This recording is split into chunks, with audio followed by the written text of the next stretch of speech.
তোমাৰ সৰু সৰু অভিমানৰ টোপোলাটিলৈ তোমাক জানিতে মনে মনে মৰম যাচিমগৈ।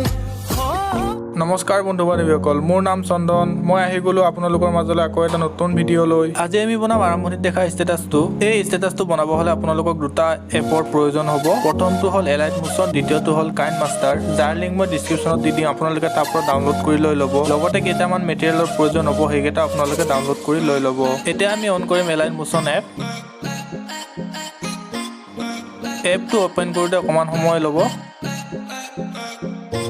আপোনালোকে দেখিব পাইছে আমি আহি গ'লোঁ এলাইট মোচনৰ হোম স্ক্ৰীনত। এতিয়া আমি পোনপ্ৰথমে প্লাছ আইকনটোত ক্লিক কৰিম। এতিয়া আপোনালোকে দেখিব পাইছে যে ইয়াত ৰেজুলেশ্যন চিলেক্ট কৰিব ওলাইছে। আমি ইয়াত 1:1 ৰেচিঅ' চিলেক্ট কৰি ল'ম। তাৰপিছত আমি ইয়াত যিটো নেকি তলত বেকগ্ৰাউণ্ড এফেক্ট আছে সেইটো আমি ব্লেক লৈ ল'ম। এতিয়া আমি চিম্পলভাৱে ক্ৰিয়েট প্ৰজেক্টত টেপ কৰি দিম। এতিয়া আমি আহি গ'লোঁ য'ত আমি ষ্টেটাছটো এডিটিং কৰি তাত আহি গ'লোঁ। পোনপ্ৰথমে আমি ইয়াত অডিঅ' এড কৰি ল'ম। অডিঅ' এড কৰিবলৈ প্লাছ আইকনটোত ক্লিক কৰি পেলাই অডিঅ'ত গৈ অডিঅ'টো এড কৰি লৈ ল'ম। যদি আপোনাৰ গানটো ইয়াত নাপায় তেনেহ'লে ভিউ অলত ক্লিক কৰি পেলাই ইয়াত আপোনাৰ গানটো বিচাৰিব পাৰে। মই এই গানটো চিলেক্ট কৰি লৈছোঁ। আমাৰ গান এড কৰা হৈ গ'ল। এতিয়া আমি বেক গুচি যাম। এতিয়া আমি ইয়াত এড কৰিম লিৰিক এড কৰিব হ'লে প্লাছ আইকনটোত ক্লিক কৰি পেলাই টেক্সটত যাম। ইয়াত লিৰিকটো লিখাৰ আগতে আপোনালোকে নোটত গৈ পেলাই লিৰিকটো লিখি ল'ব। আপোনালোকক দেখাই আছোঁ কেনেদৰে লিখিব লাগে। মই নোটত লিৰিকটো অলৰেডি লিখি থৈ দিছোঁ। আপুনি যিটো গানৰ ষ্টেটাছ বনাব সেই গানটো এবাৰ শুনি ল'ব। কিমান ছেকেণ্ডলৈকে আপুনি ষ্টেটাছ বনাব বিচাৰিছে সিমান ছেকেণ্ডলৈকে লিৰিকটো এক্সট্ৰাকৈ লিখি ল'ব। মই যেনেকৈ লিখি লৈছোঁ। এয়া মই আহি গ'লোঁ এতিয়া নোটত আপোনালোকে দেখিব পাইছে মই লিৰিকটো লিখি থৈ দিছোঁ। ইয়াৰ পৰা চিম্পলভাৱে চিলেক্ট কৰি পেলাই কপি কৰি ল'ম। এতিয়া আমি এলাইট মোচনত গৈ পেলাই ইয়াত পাছ কৰি দিম। আমাৰ লিৰিক এড কৰা হৈ গ'ল সম্পূৰ্ণভাৱে। এতিয়া আমি ইয়াত এড কৰিম কালাৰ ল'ম আমি হোৱাইট। তাৰপিছত আমি ইয়াৰ চাইজটো অকণমান বঢ়াই ল'ম, মিনিমাম 30 ওচৰা ওচৰি ৰাখিম। এতিয়া আমি নেক্সট ইয়াত এড কৰিম ফ্ৰণ্ট যদি আপোনাৰ তাত নাই তেনেহ'লে মই ডিছক্ৰিপশ্যনত লিংক দি দিম, তাৰ পৰা আপোনালোকে ডাউনলোড কৰি লৈ ল'ব। এড কৰিব হ'লে চিম্পলভাৱে এই তিনিটা চিনত ক্লিক কৰি পেলাই ইয়াত ইম্পৰ্ট ফ্ৰণ্ট আছে তাত গৈ পেলাই আপুনি ফ্ৰণ্টটো এড কৰি ল'ব পাৰিব। এতিয়া আমি ফ্ৰণ্ট এড কৰি লৈছোঁ এইটো। এতিয়া আমি এইটো এডজাষ্ট কৰিম, অকণমান ডাঙৰ কৰি ল'ম। বহুত সৰু হৈ আছে সেইবাবে অকণমান মিলাই ল'ম আমি। মই যেনেকৈ মিলাইছোঁ ঠিক তেনেধৰণে আপোনালোকে মিলাই ল'ব, এডজাষ্ট কৰি লৈ ল'ব।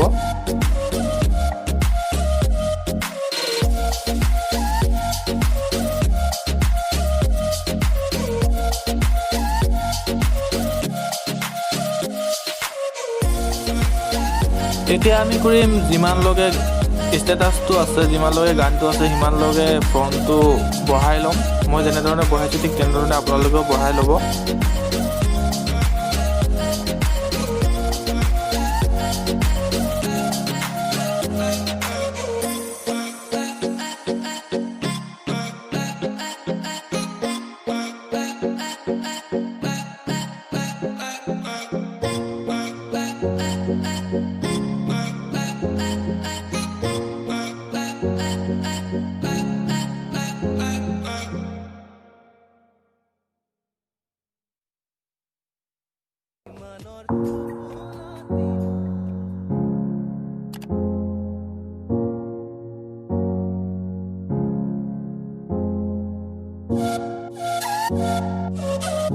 এয়া দেখিব পাইছে যে আমাৰ সকলো এডজাষ্ট কৰা হৈ গ'ল। এতিয়া আমি ইয়াত এড কৰিম এফেক্ট এড কৰিব হ'লে চিম্পলভাৱে প্লাছ আইকনটোত ক্লিক কৰি দিব। তাৰপিছত তলত দেখিছে এফেক্টত ক্লিক কৰি দিব। তাৰপিছত এড এফেক্টত ক্লিক কৰি দিব। এতিয়া আমি এড কৰিম এইটো টেক্সট প্ৰগ্ৰেছ যিটো দেখিছে সেইটো এড কৰিম। সেইটো এড কৰিব হ'লে চিম্পলভাৱে টেক্সটত যাব।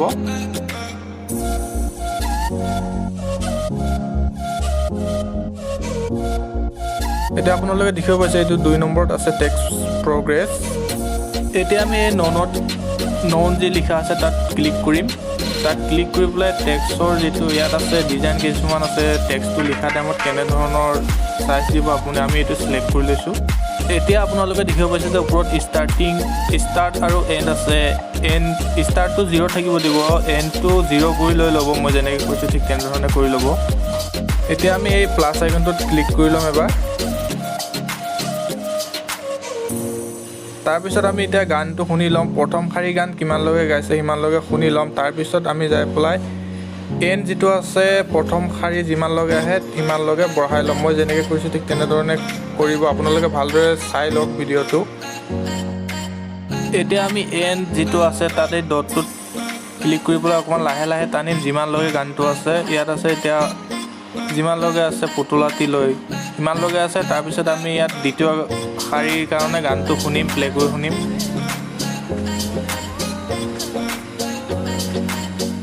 ইমানত এন হৈছে। এতিয়া আমি দ্বিতীয় শাৰী গানটো ইয়াৰ পৰা মই যেনেকৈ কৈছোঁ তেনেকৈ টানি লৈ যাম লাহে লাহে। এইটো আছিল গৈ আছে। এতিয়া আমি আৰু তৃতীয় শাৰী শুনিম কিমানলৈকে আছে, ইয়ালৈকে আছে। আমি আৰু অকণমান টানি দিম। মই যেনেকৈ কৈছোঁ ঠিক তেনেধৰণে কৰিব। এতিয়া আমি চতুৰ্থ শাৰী শুনিম। ঠিক তেনেধৰণে এনেধৰণে এড কৰি গৈ থাকিব আপোনালোকে। এবাৰ কৰিলে মানে আপোনালোকৰ হৈ যাব।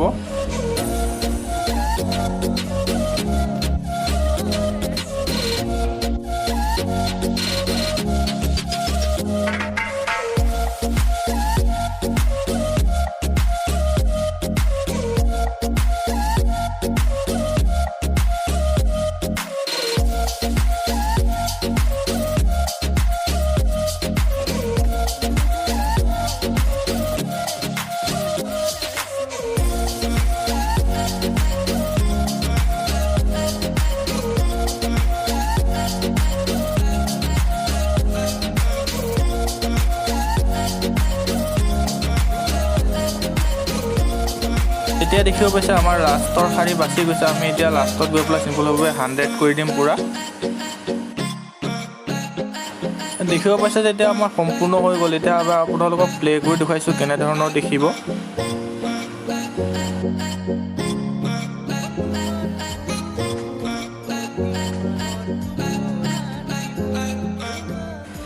এতিয়া আমাৰ ষ্টেটাছ কমপ্লিট হৈ গ'ল। এতিয়া চিম্পলভাৱে ছেটিং আইকনটোৰ লগত থকা এইটোত ক্লিক কৰি পেলাই বক্সটোত ক্লিক কৰি পেলাই ভিডিঅ'টো এক্সপৰ্ট কৰি ল'ব। ইয়াৰ পৰা ভিডিঅ'টো এক্সপৰ্ট হোৱাৰ পিছত আমি অ'পেন কৰিম কাইনমাষ্টাৰ এপ্লিকেশ্যনটো।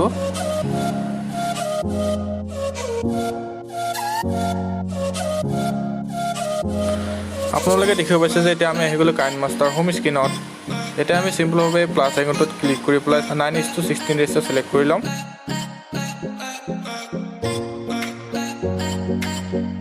আমাৰ ৰেচিঅ' চিলেক্ট কৰাৰ পিছত এতিয়া আমি এড কৰিম বেকগ্ৰাউণ্ড ফটো। আপোনাৰ মন পচন্দৰ যিকোনো এখন ফটো এড কৰিব পাৰিব। মই ইয়াত ফটোখন এড কৰি লৈছোঁ।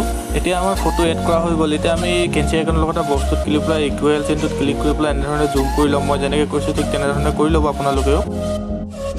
তাৰপিছত আমি ৰাইট চিনটোত ক্লিক কৰি পেলাই যিমান ছেকেণ্ডৰ ষ্টেটাছটো আছে সিমান ছেকেণ্ডলৈ ফটোখন বেকগ্ৰাউণ্ডৰ ফটোখন বঢ়াই ল'ম। এতিয়া আপোনালোকে ইয়াৰ পৰা ভিডিঅ'টো ভালদৰে চাওক মই কেনেধৰণে সকলো এড কৰিছোঁ। যিমান সামগ্ৰী ইয়াত এড কৰা হৈছে সকলো লিংক ডিছক্ৰিপশ্যনত আছে। আপোনালোকে তাৰ পৰা ডাউনলোড কৰি ল'ব। তাৰপিছত এটা এটাকৈ এড কৰিব। আপোনালোকে ভিডিঅ'টো ভালদৰে চাওক। যদি কিবা নুবুজে কমেণ্টত জনাব।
এতিয়া আপোনালোকে দেখিব পাইছে যে সকলোবোৰ বস্তু এড কৰা হৈ গ'ল।